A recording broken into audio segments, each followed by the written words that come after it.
मैंने रटना लगायो राधा नाम के। ओ मैंने रटना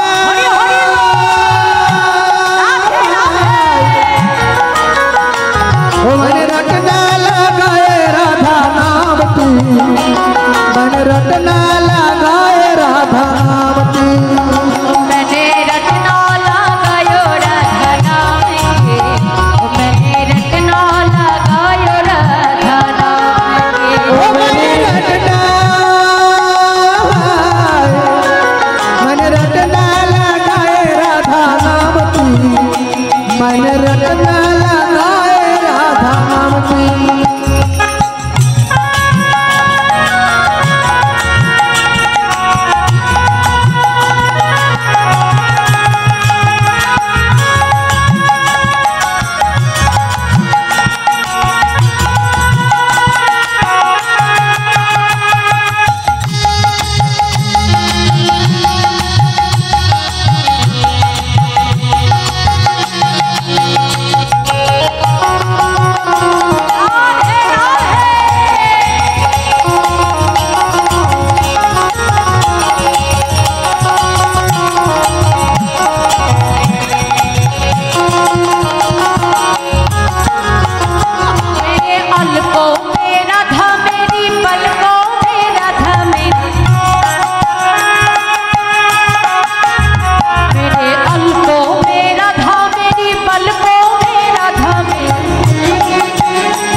মাঘ মানে হচ্ছে সিথি।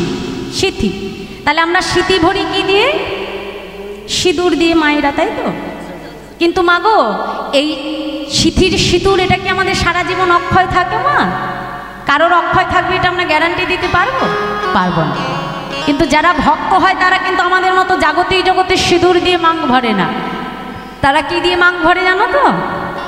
হ্যাঁ, হরিনামের এই তিলক দ্বারা নিজের মাকে পরিপূর্ণ করে। যে সিঁদুর একবার যদি ভক্ত এই ললাটে ধারণ করে, জগতের কোনো ক্ষমতা নাই তার এই সিঁদুরকে মুছে দিতে পারে। তাই কি বলছে? मैंने मांगे भरे हो राधा नाम के।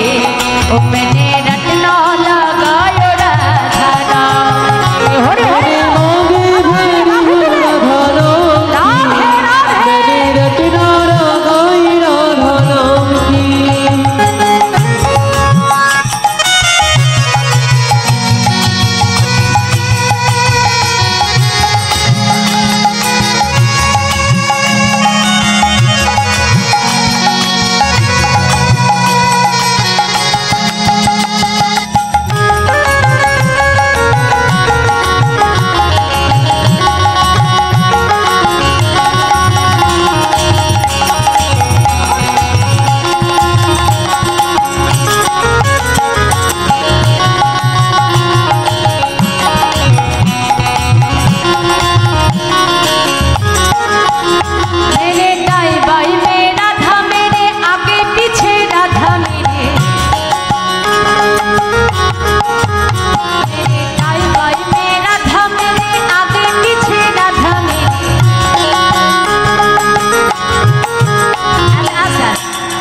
আচ্ছা মায়েরা বলো তো, আমরা যখন রাস্তা দিয়ে যাই ওই টোটোতে বা অটোতে বসে বসে, তা আমরা রাস্তা দিয়ে যেতে যেতে চারপাশে কি দেখতে দেখতে যাই মা?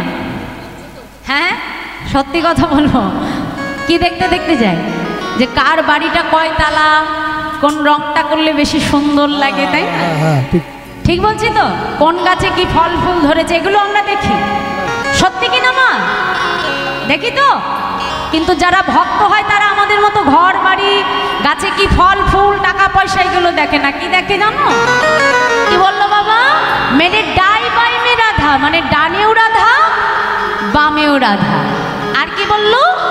আগেও রাধা পিছেও রাধা, মানে যেদিকেই তাকাচ্ছে সর্বত্র আমার রাধারানী বিনা আর কিছু দর্শন করে না। ঠিক বৃন্দাবনের ব্রজের যেমন দর্শন করে, আমরা যেমন চারপাশে গাছপালা দেখি মা, বৃন্দাবনে যে সমস্ত গুল্মলতা আছে, আমরা কথায় ওই যে আমরা গাইতে গিয়ে ভোগারতির মধ্যে দিয়ে বলি না, বৃন্দাবনে তরুলতা, তারা সদাই গায় কৃষ্ণ কথা, কি তাই তো? তাহলে বৃন্দাবনের তরুলতার বদনেও সর্বদা যেন রাধা রাধা হরিনাম উচ্চারণ হচ্ছে। তারা এক একটা বৃক্ষ নয়, তারা এক একজন মহাত্মা, ব্রজের এমনই মাহাত্মা। তাহলে যারা ভক্ত হয় তারা আগেও রাধা, পিছেও রাধা, ডাইনেও রাধা, বামেও রাধা, সর্বত্র রাধারানী ছাড়া আর কিছু তারা দর্শন করে না। তাই কি বলছে, রোম রোম মে बैठी हूँ राधा नाम के, मैंने रटना लगाए राधा नाम के, रोम रोम बैठी हूँ राधा नाम की, मैंने रटना लगाई राधा नाम की, मैंने रटना लगाए राधा नाम के, मैंने रटना लगाए राधा नाम के, मैंने रटना लगाए राधा नाम की, मैंने रटना लगाए राधा नाम की, मैंने रटना लगाए राधा नाम के, मैंने रटना लगाए राधा नाम, मैंने रटना लगाए राधा नाम की, मैंने रटना लगाए राधा नाम की, मैंने रटना लगाए राधा नाम की, मैंने रटना लगाए राधा नाम की, मैंने रटना लगाए राधा नाम के, मैंने रटना लगाए राधा नाम, मैंने रटना लगाए राधा नाम की, मैंने रटना लगाए राधा नाम की। प्रेम से बोलियो मधुमय वृंदावन धाम की, बके बिहारी लाल की, राधे राधे राधे राधे। তাই মধুময় সুধাম বৃন্দাবন, এই মধুময় সুধাম বৃন্দাবনে প্রাণ গোবিন্দ আমার আজ দাদাস রাখালকে সঙ্গে করে গোবিন্দ আমার বিনোদ খেলা খেলছে। আর এই দাদাস রাখালের মধ্যে আমার গোবিন্দের এক পরম বন্ধু ছিল যার নাম সুদামা। কিন্তু আমরা বেশিরভাগ ক্ষেত্রেই কৃষ্ণ সুদামার লীলাটা আস্বাদন করি দাপর যুগ থেকে। কিন্তু মাগো, ভগবানের সঙ্গে সুদামার সম্পর্ক দাপর যুগ থেকে নয়, ভগবানের সঙ্গে সুদামার সম্পর্ক ছিল সেই সত্য যুগ থেকে। সত্য যুগে ভগবান বিষ্ণুর 4টি অংশ ছিল। কি কি? বসুদেব, সংকর্ষণ, পদ্মুম্ন, অনিরুদ্ধ। মায়েরা এদিকে জয় রাধে। কয়টি অংশ বললাম? ভগবান বিষ্ণুর কয়টি ভাগ বললাম? 4টি। কি কি? বসুদেব, সংকর্ষণ, পদ্মুম্ন, অনিরুদ্ধ। আর এই 4 অংশ সত্য যুগ থেকে এলেন কোথায়? ত্রেতা যুগে রাজা দশরথের ঘরে। লীলা এখান থেকেই শুরু হল।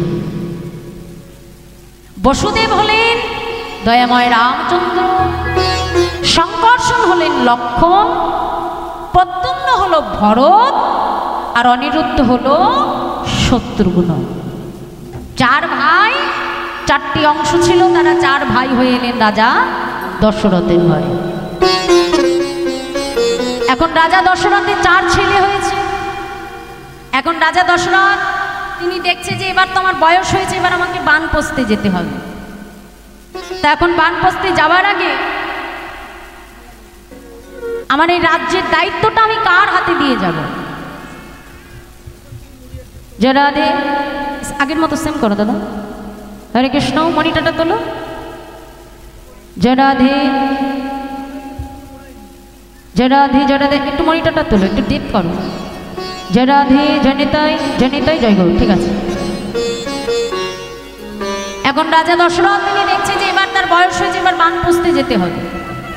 তখন বানপ্রস্থে যে আমি যাব, তা আমার এই রাজ্যের দায়িত্বটা আমি কার হাতে দিয়ে যাব? এটা জানবার জন্য কি করলেন দশরথ? গুরুদেব বৈশিষ্ট্য মুনিকে স্মরণ করলেন। এখন বৈশিষ্ট্য মুনি এসে দশরথকে ডেকে বলল, দশরথ, তোমার 4 জন সন্তানকে আমি নিজে শিক্ষা দিয়েছি, তাই শুনে রাখো, তোমার অবর্তমানে তোমার এই অযোধ্যার দায়িত্ব যদি কেউ নিতে পারে, সেটা হলো একমাত্র তোমার জ্যেষ্ঠ পুত্র রাম। তাহলে গুরুদেব আমি রামের রাজ্যাভিষেক ঘোষণা করে দিই। বেশ, আর বিলম্ব করো না, তাড়াতাড়ি রামের রাজ্যাভিষেক ঘোষণা করে দাও। এখন ঠেড়া পিটিয়ে দিয়ে মাগো সারা অযোধ্যায় ঘোষণা করে দেয়া হলো যে আগামীকাল অযোধ্যার সিংহাসনে রাজা হিসেবে বসবে দশরথের জ্যেষ্ঠ পুত্র রঘুকুল তিলক দয়াময় রামচন্দ্র। সারা রাজ্যে ঘোষণা হয়ে গেল। এখন ঘোষণা হবার পর ওদিকে কি হচ্ছে, রাজা দশরথ তিনি সন্তানের রাজ্যাভিষেক, মনিটা টেরাম হচ্ছে কেন বার?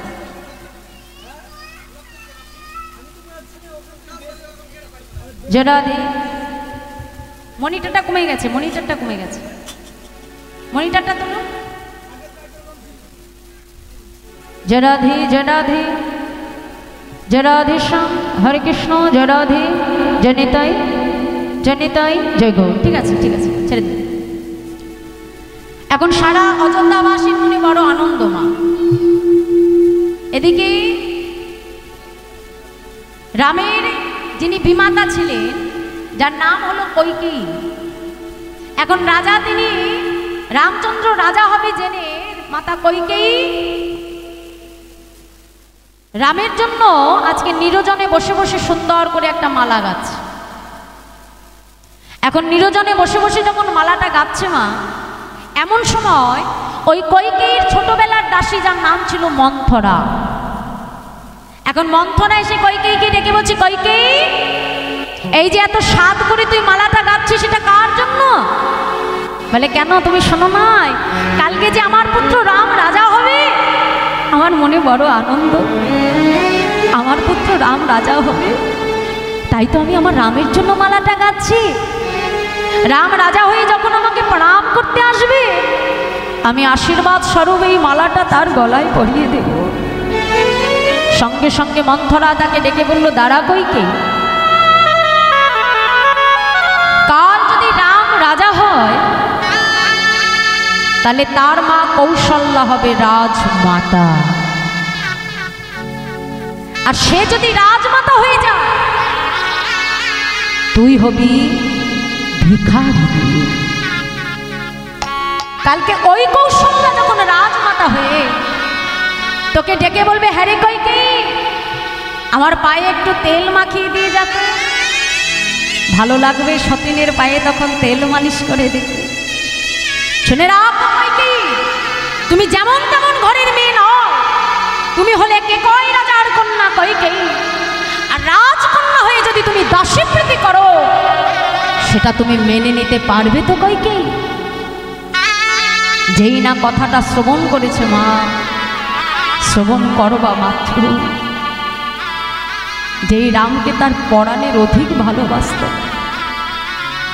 পাছে রামের ভালোবাসায় ভাগ পড়ে যায় বলে নিজের পেটের পুত্র ভরতকে নিজের বাপের বাড়িতে রেখে মানুষ করেছে। রামকে বেশি করে কখনো কৌশল্যার কাছে যেতে দিত না, কারণ তার ভালোবাসায় যদি ভাগ পড়ে যায়। এত ভালোবাসত তার পুত্র রামকে। আজ এক মুহূর্তে সেই মন্ত্রণার কুমন্ত্রণা তার কর্ণমূলে যখনই প্রবেশ করলো, ওই রাম হয়ে গেল তার চিরশত্রু। ছুটতে ছুটতে অভিমান কক্ষে সে দরজা বন্ধ করে সমস্ত আলো নিভিয়ে দিল। রাজা দশরথ দেখছে কি আমার দুই রানীর ঘরে আলো জ্বলছে, কিন্তু আমার কৈকেয়ীর ঘর অন্ধকার কেন? ছুটতে ছুটতে যখনই কৈকেয়ীর ঘরে প্রবেশ করেছি, কৈকেয়ীকে ডেকে বলছে, কৈকেয়ী কাল যে তোমার প্রাণীর পুত্র রাম রাজা হবে। হ্যাঁ গো, তোমার রাম রাজা হবে, এতে কি তুমি খুশি হও নাই? মহারাজ,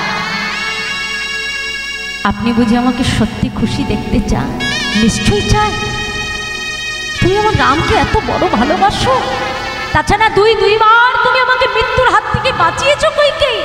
মহারাজ, দুবার যখন মৃত্যুর মুখ থেকে আমি আপনাকে বাঁচিয়েছিলাম, আপনি আমাকে দুটো বর দিতে চেয়েছিলেন, কিন্তু আমি তখন চাই নাই। আজ সময় এসেছে বর দুটো চেয়ে নেওয়া। বলো কৈকেয়ী, আজ আজ তো আমার মনে বড় আনন্দ। বলো বলো কৈকেয়ী, তুমি তুমি আমার কাছে কি বর চাও? কৈকেয়ী, আজ আমার কাছে যে যা চাইবে আমি তাকে তাই দেবো। বলো বলো তুমি কি চাও? মহারাজ, আগে আমার কাছে বিশ্বত্ব অঙ্গীকার করুন। কৈকেয়ী, रघुकुल रीति सदा चली आई, प्राण चली যাই তবু বচন না যাই। কথা যখন দিয়েছি সেই কথা আমি রক্ষা করব। বলো তুমি কি চাও? মহারাজ, আমার প্রথমবারই চাই আমি আগামীকাল রাজা হবে, তবে আপনার জ্যেষ্ঠ পুত্র রাম নয়, রাজা হবে আমার পুত্র ভরত। কৈকেয়ী, শান্ত হন মহারাজ। দ্বিতীয় বরটা এখনো আমার চাওয়া হয় নাই মহারাজ। দ্বিতীয় বরে আগামীকাল সূর্যাস্তের পূর্বে আপনার প্রাণের পুত্র রামকে 14 বছরের জন্য বনবাসে চলে যেতে হবে। কৈকেয়ী, আছাড় খেয়ে পড়ল রাজা দশরথ, এই বর তুমি ফিরিয়ে। কৈকেয়ী, এক মায়ের কোল থেকে তার সন্তানকে তুমি দূরে সরিয়ে নিতে পারো না কৈকেয়ী, এটা ধর্ম নয়। এক মা হয়ে তার সন্তানকে তুমি কেড়ে নিতে পারো না, এটা তুমি করতে পারো না। ফিরিয়ে নাও তোমার বর। না মহারাজ, বর যদি দিতে হয় এই দুটো বরই আজ আমায় দিতে হবে। কৈকেয়ী, জগতে যখন কোনো সন্তান বড় হয়ে যায়, পিতামাতা তার নিজের ইচ্ছাটা সন্তানের উপর চাপিয়ে দিতে পারে না। আজ আমাকে আমার রামের অনুমতি নিতে হবে। রাজা দশরথ নিরুপায় হয়ে পুত্র রামকে স্মরণ করল।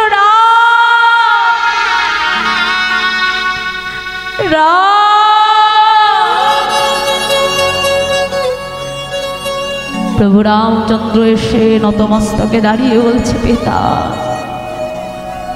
আপনি আমাকে স্মরণ করেছেন। জীবনের আগে আমি কখনো এমন ধর্ম সংকটে পড়ি নাই।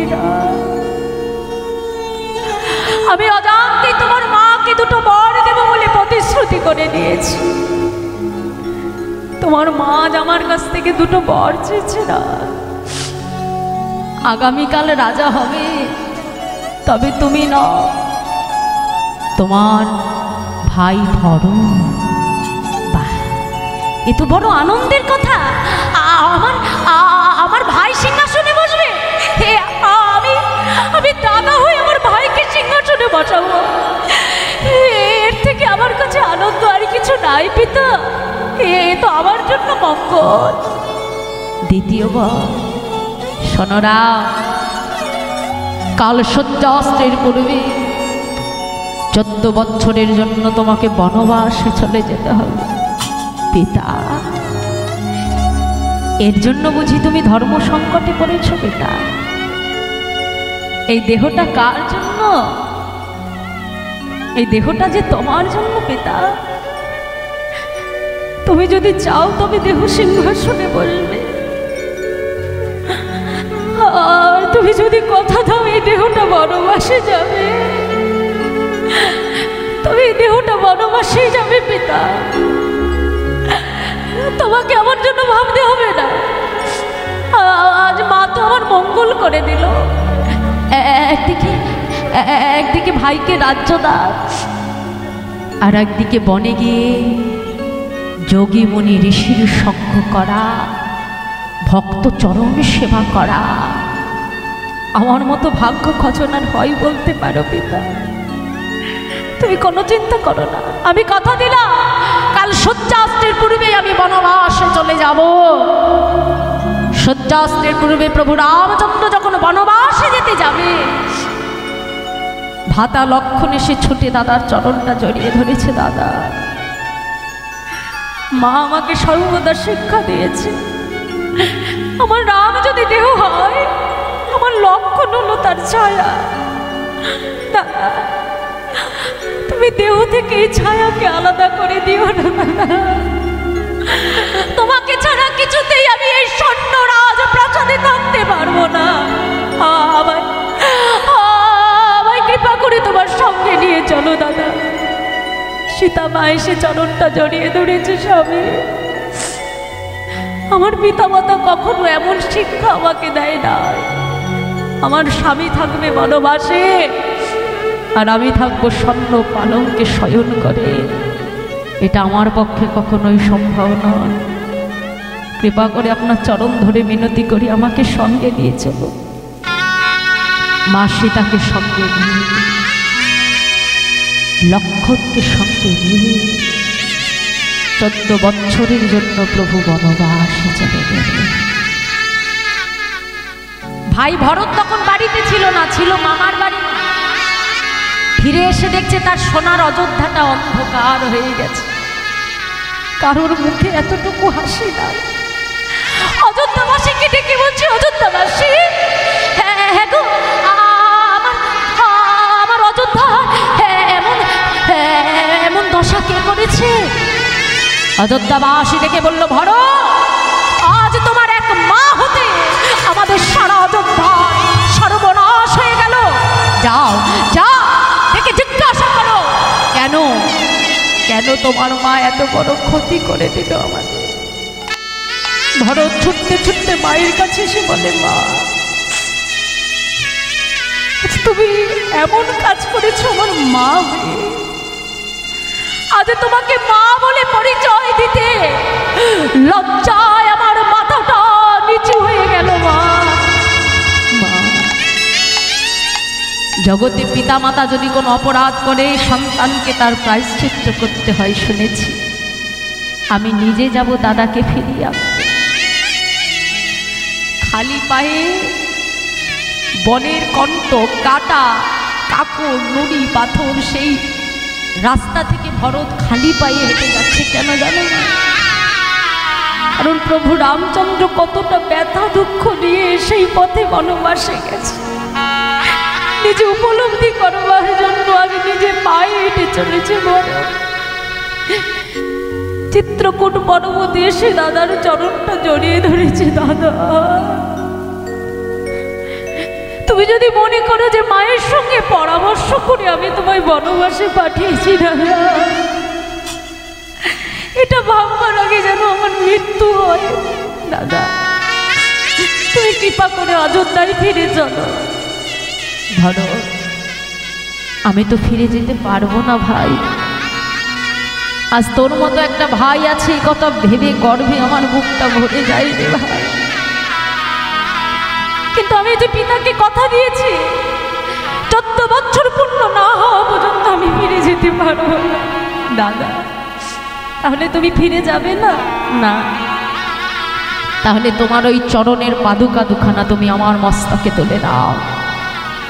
তোমার ওই চরণের পাদুকাকে সিংহাসনে বসিয়ে 14 বছর মাটিতে বসে তোমার অবর্তমানে তোমার অযোধ্যা আমি শাসন করবো দাদা।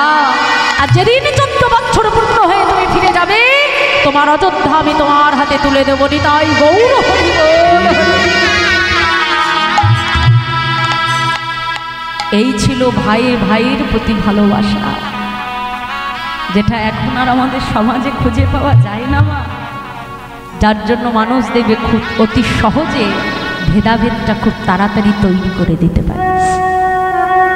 দেখবে একটা বাড়িতে যদি ভাইয়ে ভাইয়ের মধ্যে খুব মিল থাকে না বাবা, সেই বাড়িতে কিন্তু আশেপাশের কেউ সহজে ভাঙন ধরাতে পারে না। কেন?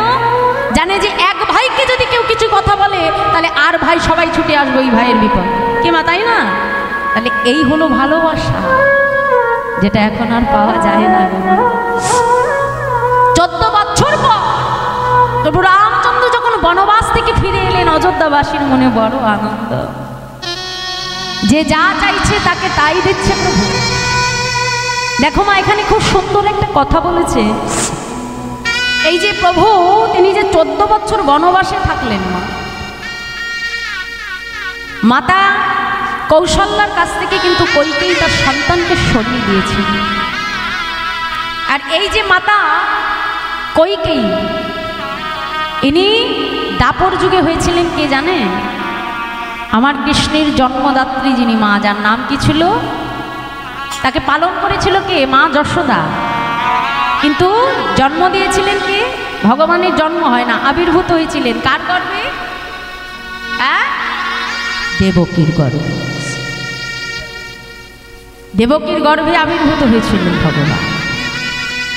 তা যেদিন শিশুপালকে, এই যেদিন কংসকে বধ করে পিতামাতাকে কারাগার থেকে ভগবান যেদিন কারা শৃঙ্খল বন্ধন থেকে তাদেরকে মুক্ত করে দিল, সেদিন দেবকী তিনি জানতেন যে তিনি ভগবান, কারণ দৈববাণী হয়েছিল তার আগে।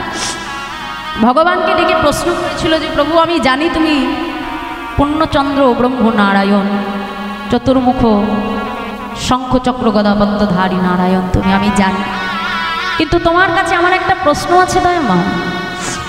তুমি স্বয়ং ভগবান হয়ে আমার গর্ভে এলে, এই কারাগারে অন্ধকারে তুমি আবির্ভূত হলে, সবই বুঝলাম, কিন্তু আমি তোমাকে জন্ম দিলাম বটে, কিন্তু সন্তান সুখ আমি কখনো অনুভব করতে পারলাম না।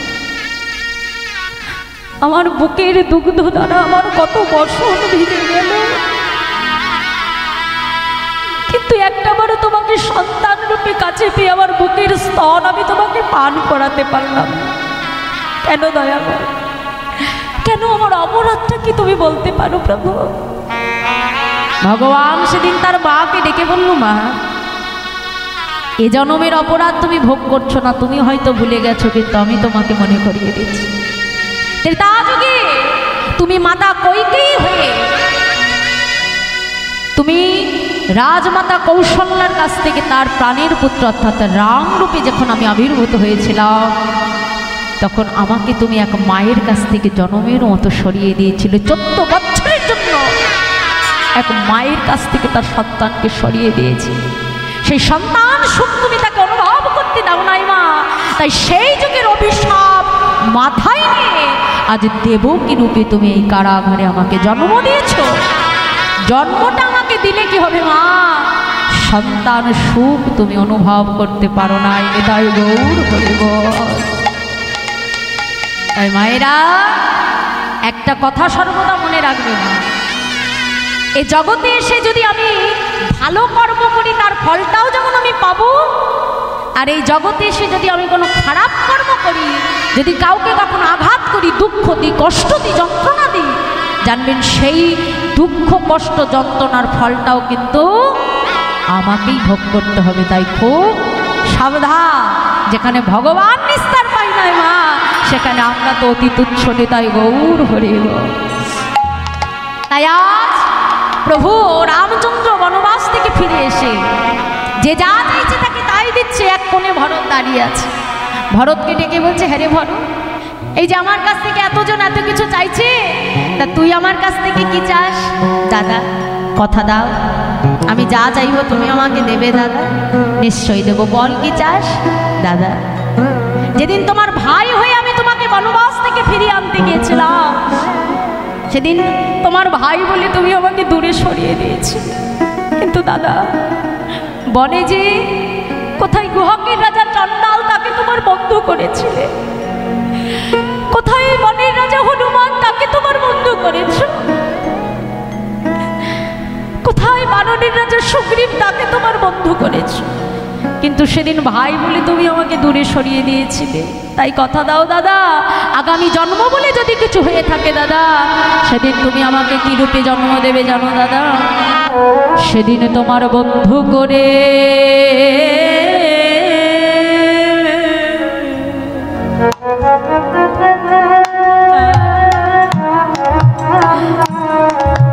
আমায় জানো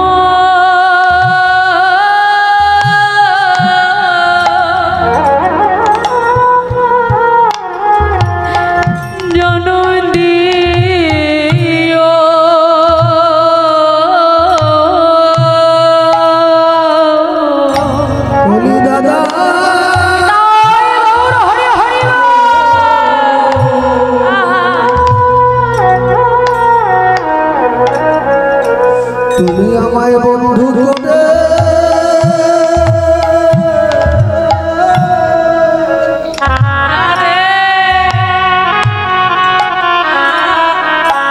তুমি আমায় জানা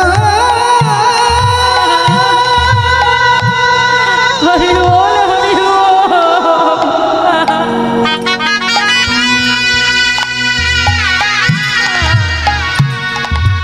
তুমি আমায় বন্ধু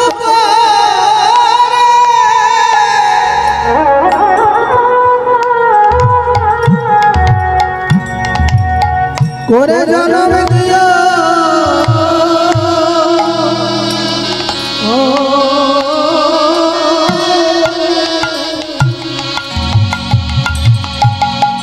যেন তোমার চরণে সেবা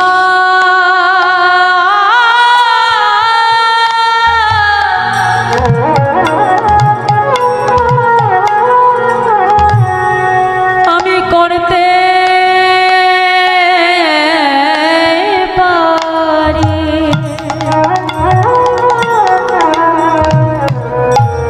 আমায় বন্ধু করে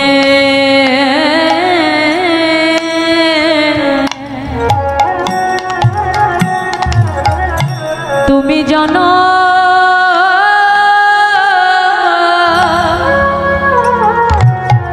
জন্ম দিও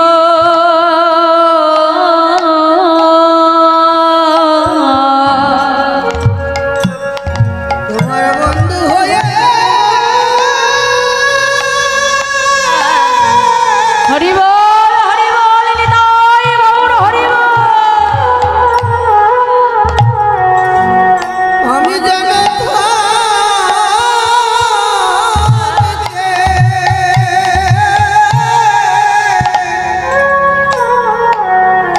আমি যেন থাকতে পারি দাদা তোমার কাছে আমার এই নিবেদন। আমার বন্ধু করে জন্ম দিও আমি আর কিছু চাই না দাদা। তুমি আমায় বন্ধু করে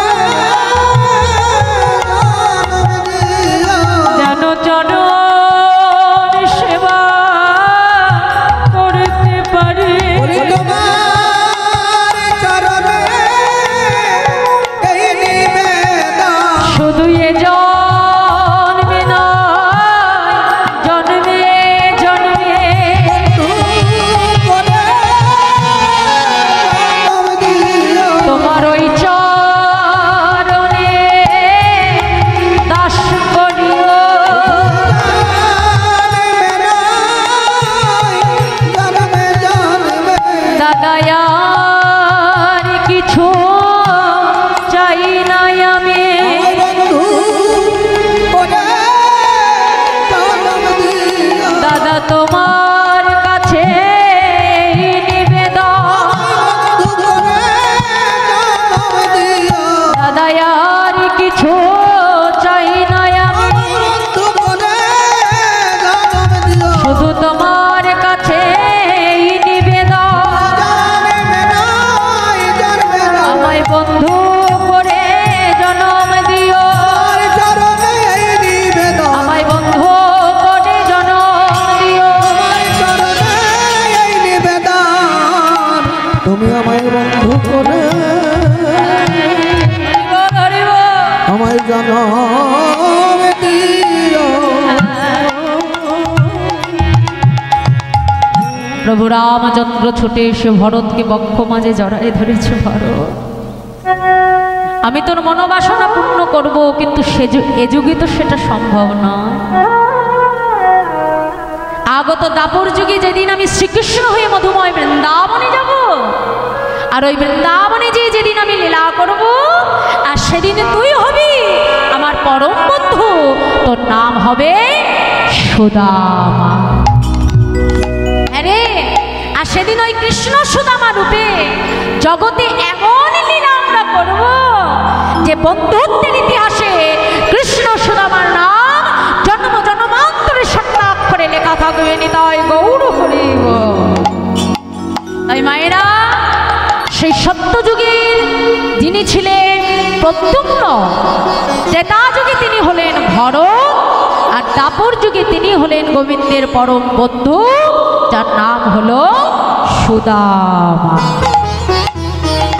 তাই আজ সেই বৃন্দাবনে প্রাণ গোবিন্দ আমার সুদামাকে সঙ্গে লয়ে, দ্বাদশ রাখালকে সঙ্গে লয়ে গোবিন্দ আমার যমুনা পুলিনে বিনোদ খেলা খেলছে। কেমন ভাবে মহাজন বলছে, দেখো দেখো, আজো খেলো তো খেলো তো খেলো তো, আজো খেলো তো খেলো তো খেলো আজো খেলো তো খেলো তো খেলো তো, আজো খেলো তো খেলো তো খেলো তো, আজ খেলো তোরা সুন্দর খেলো তোরা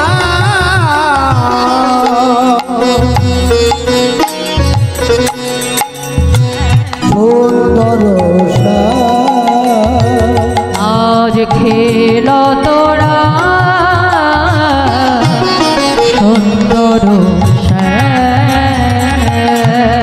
খেলো তোরা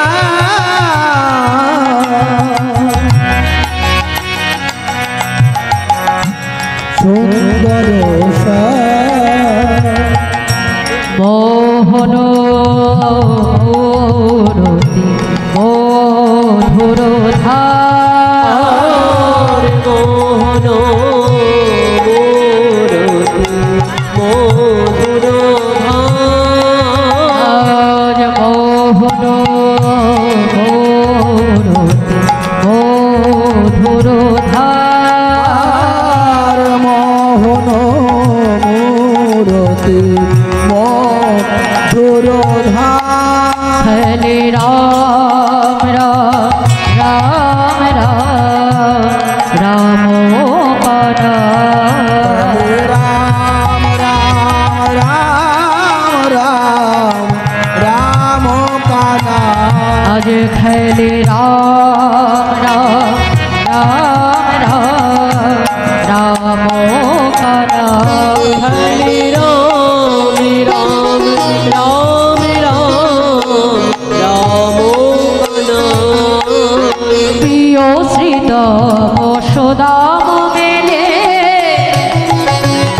আরে প্রিয় শ্রীদাম সুদাম মেলি, আজ প্রিয় শ্রীদাম সুদাম মেলে, প্রিয় শ্রীদাম সুদাম মেলি, আজ তপন তনয়া তীরে গেলে, আরে প্রিয় শ্রীদাম সুদাম মেলি, তপন তনয়া তীরে গেলি, ধবলি শ্যামলি আউরিয়া, ধবলি শ্যামলি আওরি ধবলি শ্যামলি আউরিয়া, ধবলি শ্যামলি আওরি আওরি, ওপারে চলো তো কারণি হরে রাম রাম রাম রাম রাম কানাই, হরে রাম রাম রাম কানা,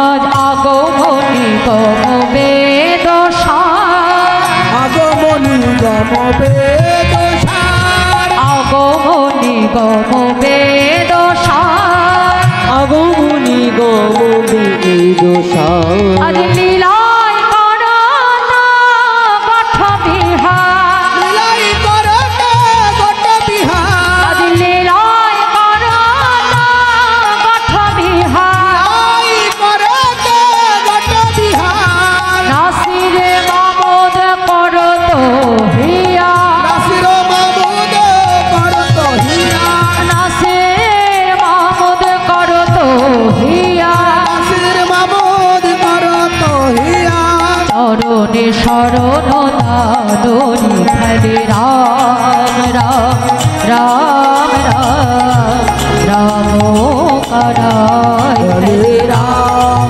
তাই গৌর হরি হরি রাম চারটা বারণ। কানাই, হরে রাম রাম রাম রাম রাম কানাই, হরে রাম রাম রাম রাম রাম কানাই। তাই আজ গোবিন্দ আমার শ্রীরাম সুদাম আদি সখাবিন্দকে সঙ্গে লয়ে যমুনা পুলিনে আজ গোবিন্দ আমার বিনোদ খেলা খেলছে। তা আজকে খেলতে খেলতে কি হলো মা, আজকে হঠাৎ করে সুবলকে ডেকে বাজাই সুবল, তা শোন প্রত্যেক দিন তো একই খেলা খেলি, তা আজকে একটা নতুন খেলা খেলবো, বুঝেছিস? তা সুবলকে ডেকে বলছে এই সুবল আজকে কি খেলা খেলবি? বলে শোন কানা, হ্যাঁ আজকে একটা নতুন খেলা খেলবো, কি জানিস? সেটা হলো ছেঁড়া পাতা আর ভালো পাতা। কি গো মাইরা, তোমরা খেলেছো কখনো ছেঁড়া পাতা আর ভালো পাতা? গোবিন্দ বলছে সেটা আমার কেমন ধরনের খেলা, এর আগে তো কখনো খেলিনি। হ্যাঁ যাই সুবল, তাহলে এর জন্য একটা কাজ করতে হবে তোকে। আমরা 12 জন সখা 12টা পাতা তোকে জোগাড় করে আনতে হবে। এখন গোবিন্দের কথা মতো 12টা পাতা জোগাড় করে এনেছে মা। এখন আনার পরে গোবিন্দ কি করলো, সবার চোখটা বেঁধে দিয়েছে। বেঁধে দেওয়ার পর ওই 12টা পাতার মধ্যে একটা পাতা ছিদ্র করে দিয়েছে, দিয়ে এবার এক একজন করে রাখছে। সুবল এই নে তুই সর্বপ্রথমে নে, হ্যাঁ এই মধুমঙ্গ এই নে তুই নে। এখন শ্রীদাম সুদাম দাম পশুদাম সুবল মহাবল সুবাহু মহাবাহু, হ্যাঁ স্তক কৃষ্ণ লবঙ্গ সুদামা সবাই এক একটা করে পাতা তুলে নিয়েছে। ভগবানও একটা পাতা তুলেছে। এখন তোলার পরে এবার সবাইকে এক এক করে ডাকছে, এই সুবল এই তোর পাতাটা কেমন পড়েছে দেখা দেখি। বাহ বাহ বাহ, ভালো পাতা পড়েছে। এই মধুমঙ্গল তোর পাতাটা কেমন পড়েছে? একদম চকাচক, একদম চকাচক। এই সুবল তোরটা কেমন পড়েছে? তোরও সুন্দর পড়েছে। এখন সবার পাতা তদারকি করছে ভগবান। এখন সুবল যে বলছে হ্যাঁ তুই যে সবারটা তদারকি করছিস, তোর পাতা দেখা। ভগবান বলছে আমার পাতা খারাপ হতে পারে? হ্যাঁ শোনো, আমি হলাম নন্দ মহারাজের ছেলে, নবলক্ষ ধেনু আমার পাতা কখনো খারাপ হতে পারে? দাঁড়া এক্ষুনি দেখাচ্ছি। এই বলে ভগবান পত্রটা বাহির করে যেই না সখাগণের সামনে ধরে বলছে এই এই এই না দেখ। যেই না দেখে সবাই এসে দেখলো ছেঁড়া পড়বি না পর একেবারে গোবিন্দের পাতাটাই ছিদ্র। সবাই চিৎকার করেছে এই কানাই চোর, কানাই চোর। গোবিন্দ বাজাই কি ব্যাপার, আমি যখন ঘরে ঘরে ননি চুরি করি আমি একা চুরি করি, তোরা আমার সঙ্গে যাস না? হ্যাঁ তোরা আমার ননি চুরি করা, সেই চুরি করা ননি তোরা খাস না? হ্যাঁ তাহলে তোরাও তো সমান ভাগিদারি। চোর বেলার বেলায় শুধু আমাকে চোর চোর বলছো? হ্যাঁ আরে বাবা কাঁধে চড়তে হয়, কাঁধে চোর, চোর কেন বলছিস? দেখো মা সবটাই ভগবানের খেলা। ভগবান কি জানে না এই বিশ্ব ব্রহ্মাণ্ড যার নখ দর্পণে, সে কি জানে না মা যে কোন পাতা ছেঁড়া আর কোন পাতা ভালো? ভগবান তো সবই জানে মা, কিন্তু বারবার গোবিন্দ আমার ছিদ্রপত্রটাই তুলে নেয় কেন জানো মা? কারণ ভক্ত ভগবানকে সেবা না করে যা সুখ পায় মা, ভগবান ভক্তকে সেবা করে আর দ্বিগুণ সুখ অনুভব করে। তাই তো গোবিন্দ আমার বারে বারে ওই ছিদ্রপত্রটা তুলে নেয়, যাতে গোবিন্দ আমার ভক্তকে নিজের কাঁধে বসিয়ে নিজ হাতে যেন ভক্ত চরণ সেবা করতে পারে। সঙ্গে সঙ্গে আজকে সুদামাকে ডেকে বলে এই সুদামা, আজকে এদের মধ্যে থেকে সর্বপ্রথম তুই আমার কাঁধে চড়বি। হ্যাঁ তা ভগবান আজ সুদামাকে কাঁধের উপরে চড়িয়ে নিয়ে আজ গোবিন্দ কি করলো জানো মায়েরা? আজ কেশিঘাট থেকে ছুটতে ছুটতে একেবারে বংশীবটের দিকে গোবিন্দ ছুটে যাচ্ছে। কেমন করে? সুদামাকে কাঁধের উপরে বসিয়ে। তাই মহাজন বলছে দেখো দেখো সুদামারে লইয়া কৃষ্ণ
তলে আসিয়া দাঁড়ালো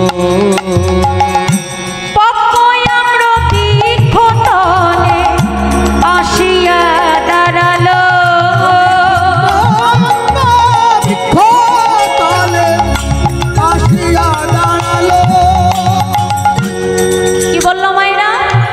পক্ক আম্র বৃক্ষ তলে আসিয়া দাঁড়ালো।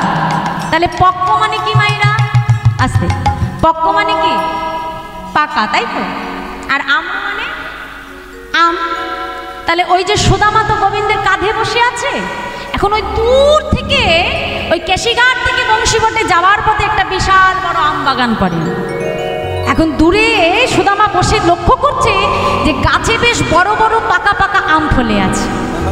আর যেই না আমগুলো লক্ষ্য করেছে, সঙ্গে সঙ্গে কানাইকে ডেকে বলছে, ও কানাই, দাঁড়া দাঁড়া কানাই, একটু ধীরে চল কানাই। গোবিন্দ বলছে কেন? সুদামা বলছে কেন জানিস? শোন শোন কানাই, কানাই দাঁড়া রে দাঁড়া রে, হরি হরি ও কানাই দাঁড়া রে দাঁড়া রে,